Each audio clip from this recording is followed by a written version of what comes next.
To کے کھیل رہے ہیں جس کی وجہ سے ہم کنسسٹنٹ پرفارمنس دے رہے ہیں. Yeah, he says they become a unit and are together and they're very consistent.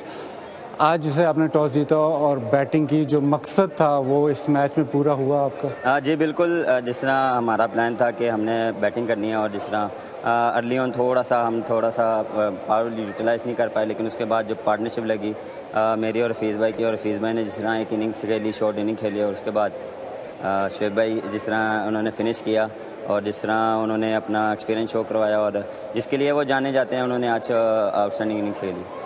Yeah, so the plan to bat deep and get that scoreboard moving, and then Shoaib Malik took over, played a fantastic innings.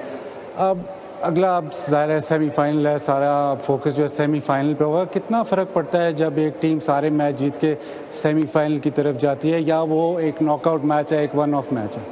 نہیں دیکھیں, بالکل جس طرح ہمیں through out confidence ملا, جس طرح ہم کرکٹ کھیلتے آ رہے ہیں, اور کوشش یہی کریں گے اسی مومنٹم کو لے کے چلیں اور سیمی فائنل میں بھی ایسی پرفارمنس کریں اور 100% دیں. So you're going to carry that momentum towards that semi-final and make sure that you play as well. Dubai میں آپ کا سیمی فائنل ہوگا, دبئی آپ کا ایک فیوریٹ گراؤنڈ بنتا ہے؟ Definitely one of the best stadium ہے, اور جس طرح فینز آ کے سپورٹ کرتے ہیں, جس طرح انہوں نے آج بھی سپورٹ کیا, وہ کافی اچھا لگتا ہے. اور ایز اے پلیئر جب آپ پورے کراؤڈ کے سامنے کھیلتے ہیں تو جب چیئر اپ ملتا ہے تو میرے خیال سے کانفیڈنس اور زیادہ ہو جاتا ہے. So Dubai is filled with Pakistan fans and the confidence that the fans bring to you. Bابر, thank you very much and well played.